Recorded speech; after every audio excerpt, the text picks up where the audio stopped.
Hello everyone, welcome to paramedical विज्ञान। Students, आज के लेक्चर में समझने वाले हैं वैक्यूटेनर ब्लड कलेक्शन।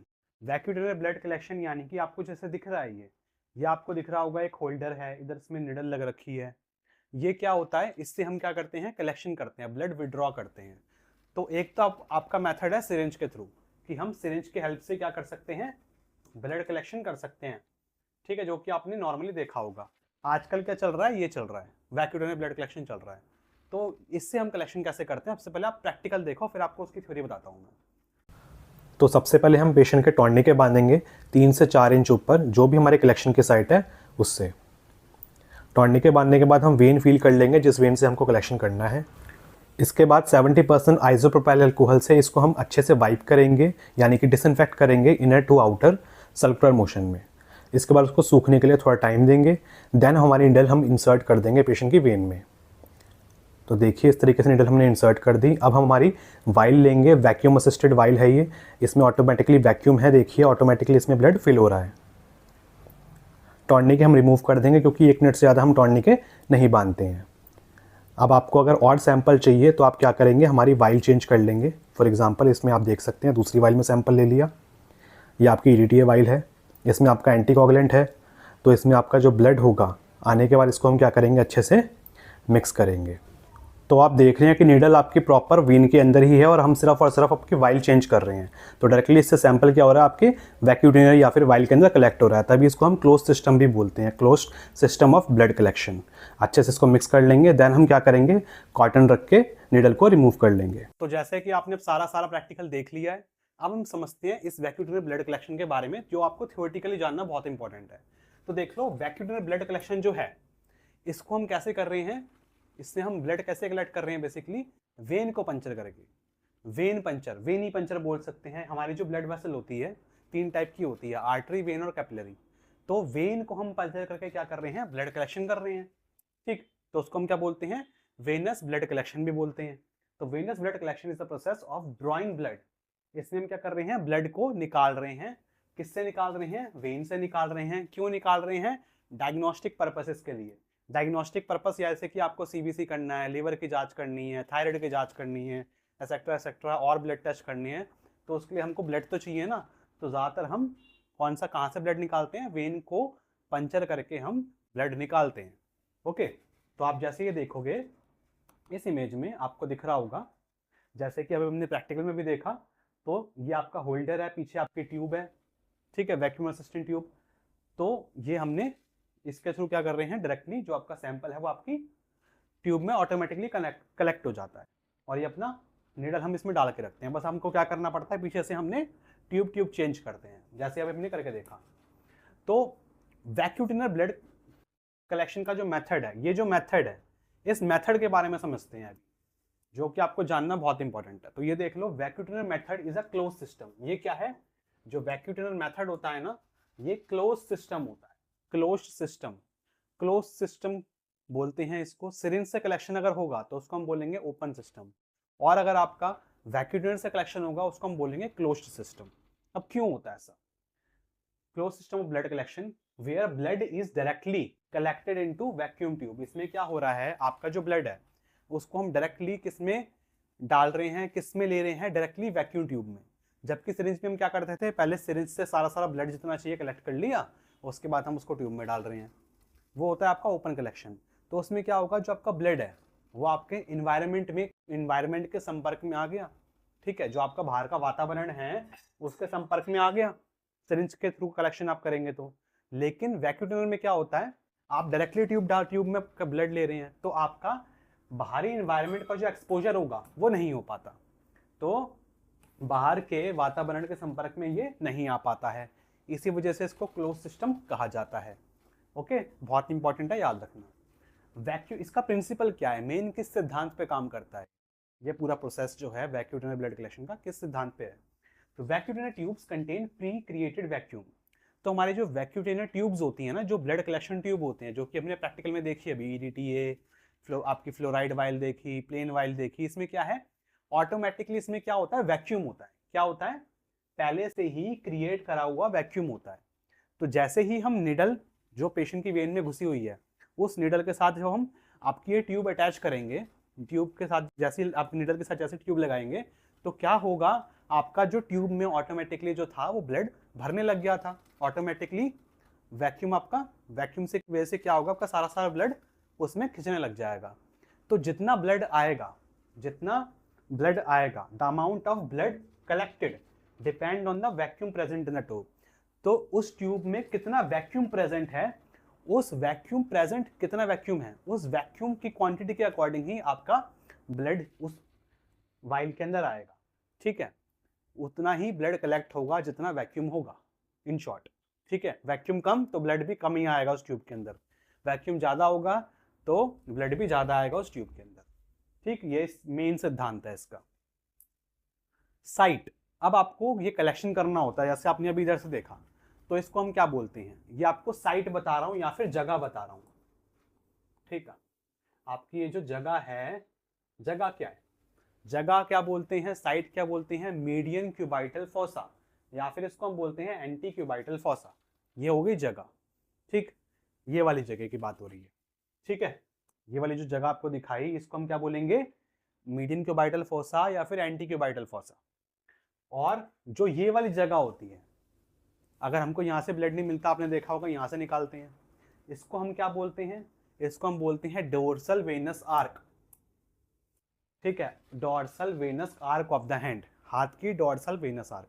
डोर्सल क्यों, क्योंकि एनाटॉमिकल पोजीशन ऐसे होती है, तो ये पीछे की साइड पे होता है, डोर्सल हो गया।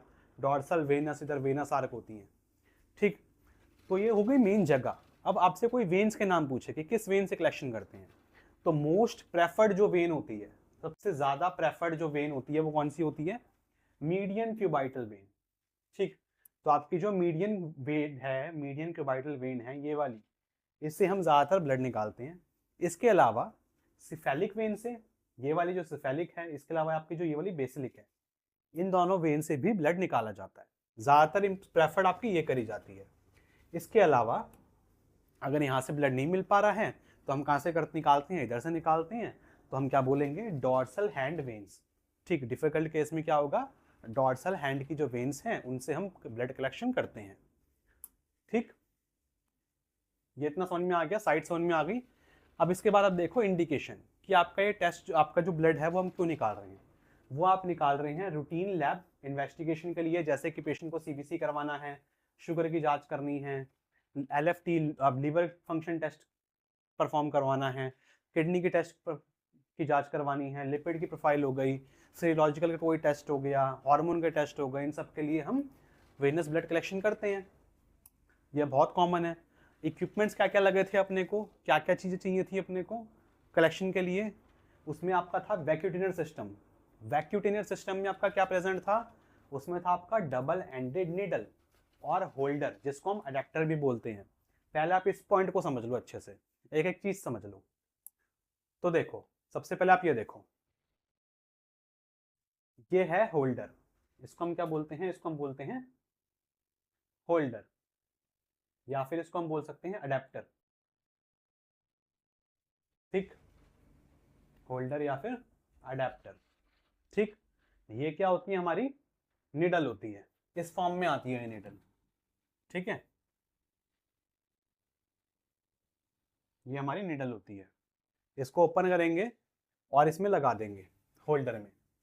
ठीक, तो जब आप होल्डर में लगाएंगे आप ये देखेंगे हमारी जो निडल है इस पे क्या है, ये आपको पीछे से देखोगे तो पीछे से ना इसके रबर स्लीव चढ़ी हुई है, ग्रे कलर से दिख रहा है ना, ये क्या है, रबर होता है, रबर होता है इसके पीछे। इधर पूरी की पूरी आपकी निडल है।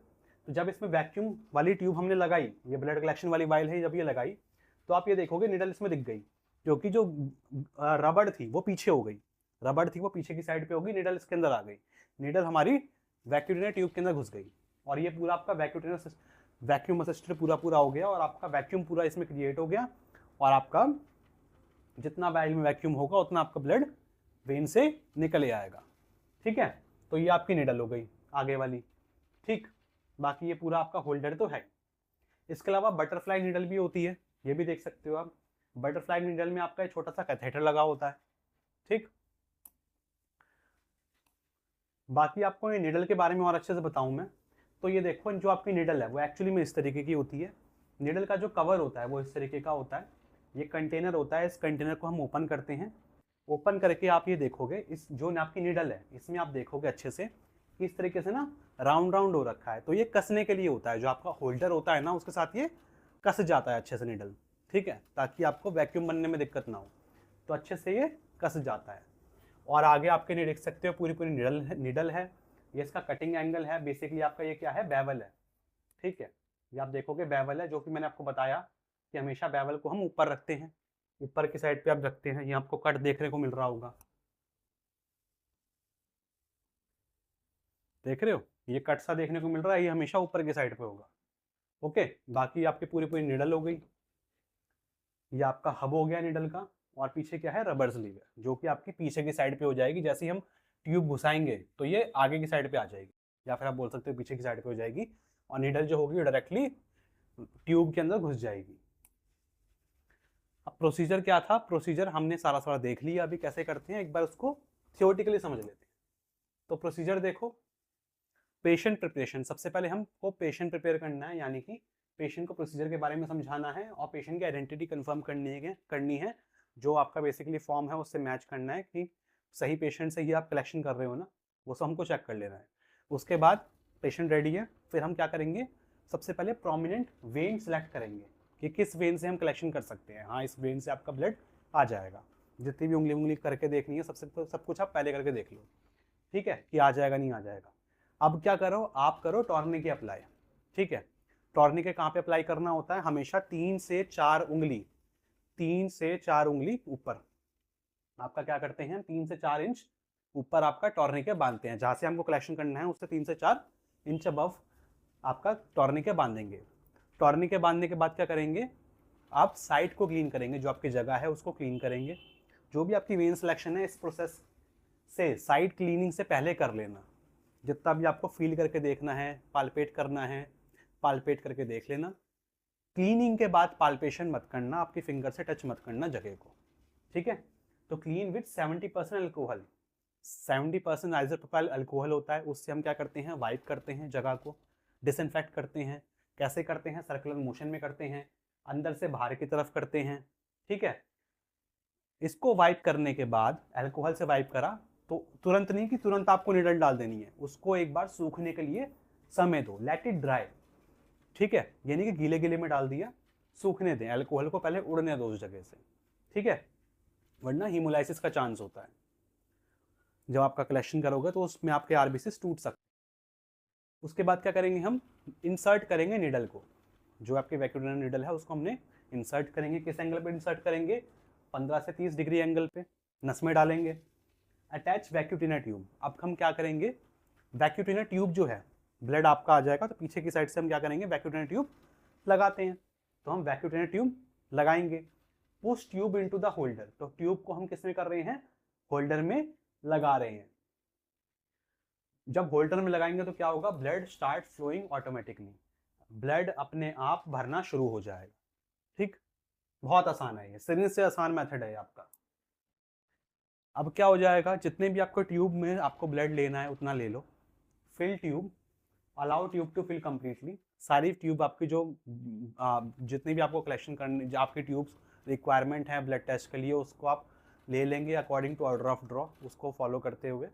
देन उसके बाद क्या करेंगे हम, रिमूव ट्यूब एंड मिक्स, जितनी भी ट्यूब्स हैं उनको हमने लेते जाना है और साथ साथ उसको मिक्स करते जाना है, ठीक है, ट्यूब को रिमूव करना है और मिक्स करते रहना है, चेंज करते हैं और मिक्स करते रहना है इन्वर्ट करके, ताकि आपका अगर कोई उसमें एंटीकोगुलेंट है, एडिटिव है, एडिटिव यानी कि एंटीकोगुलेंट अगर उस ट्यूब में कोई है तो वो अच्छे से ब्लड के साथ मिक्स हो जाए, ठीक।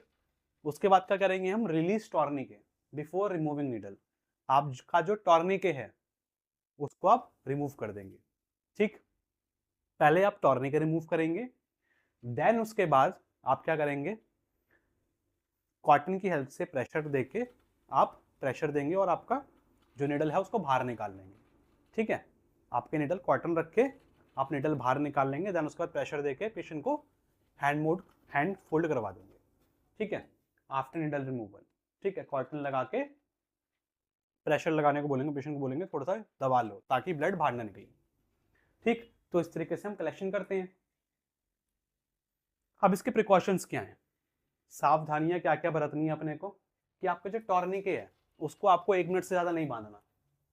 टॉर्निके सिर्फ और सिर्फ आपकी वेन को प्रोमिनेंट करने के लिए इस्तेमाल करा जाता है, वेन को ऊपर सुपरफिशियल करने के लिए इस्तेमाल करा जाता है। 1 मिनट से ज़्यादा टॉर्निके हम नहीं बांधते, ठीक है। तो टॉर्निके रिलीज वाला स्टेप है ना ये।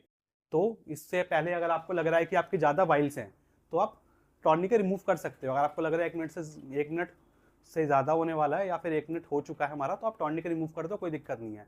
निडल आपकी वेन के अंदर ही है, निडल कहीं नहीं जाएगी, वेन के अंदर निडल घुस चुकी है, ठीक, तो कोई दिक्कत नहीं है, टॉर्निके आप रिमूव कर सकते हो, ठीक है। देन उसके बाद अवॉइड हीमोलाइसिस, जेंटल हैंडलिंग, अच्छे से हमको हैंडल करनी है हमारी वाइल्स को, यानी कि बहुत तेज तेज तेज तेज ऐसे करके मिक्स कर दो, ऐसे मिक्स नहीं करना। तो क्या होगा उससे, आपके जो ब्लड सेल्स हैं वो टूट जाएंगे, आरबीसीज टूट जाएंगे, तो वैसा नहीं करना अपने को। Do not draw from infected side, कोई इंफेक्टेड जगह है उस जगह से हमको कलेक्शन नहीं करना। सपोज करो अपनी ये साइड जगह चूज करी, इस जगह पेशेंट को कोई इन्फेक्शन हो रखा है तो इस जगह से हम कलेक्शन नहीं करेंगे। Use correct order of draw, हमेशा ऑर्डर ऑफ ड्रॉ को फॉलो करेंगे, ओके। तो ये सारी इसकी सावधानियां हैं। बाकी कॉम्प्लिकेशन क्या हो सकता है पेशेंट को हीमाटोमा हो सकता है। इस तरीके से आप देखोगे, ये आपको दिख रहा होगा थोड़ा सा, कभी कभार काला काला पड़ जाता है, इसको हम हीमाटोमा बोलते हैं, यानी कि आपका जो ब्लड है वो वेन से निकलकर आसपास के टिश्यूज में चला गया है, तो उसको हम हीमाटोमा बोलते हैं। इसकी वजह से पेशेंट को ये काला काला सा देखने को मिलता है, ठीक है। इसका कुछ नहीं है, आपको बर्फ से थोड़ी थोड़ी सिकाई करनी होती है, 1-2 दिन में चला जाता है। पेन, पेशेंट को दर्द हो सकता है इस जगह पे, इन्फेक्शन खतरा हो सकता है अगर आप ढंग से उसको क्लीन करने के बाद भी उसको टच कर रहे हो, ठीक है। तो पेशेंट को इन्फेक्शन खतरा हो सकता है, ढंग से क्लीनिंग नहीं करोगे, बिना क्लीन करे ऐसे ही आपने नेडल घुसा दी तो पेशेंट को इन्फेक्शन खतरा हो सकता है। इसके अलावा ऐसा बहुत रेयर है कि पेशेंट को नर्व इंजरी हो जाए, ठीक। तो ये सारी इसकी कॉम्प्लिकेशंस है। तो स्टूडेंट्स बस ये था हमारा आज का लेक्चर आपके वैक्यूटिनल ब्लड कलेक्शन के बारे में। आई होप कि आपको अच्छे सब कुछ समझ में आ गया होगा। समझ में आएगा तो वीडियो को लाइक करना, हाइप का ऑप्शन आ रहा होगा तो हाइप दे देना ताकि वीडियो को अच्छी रीच मिल पाए, और चैनल पहली बार तो चैनल को सब्सक्राइब कर लो। मिलते हैं बहुत जल्दी नेक्स्ट वीडियो में, तब तक के लिए बाय बाय।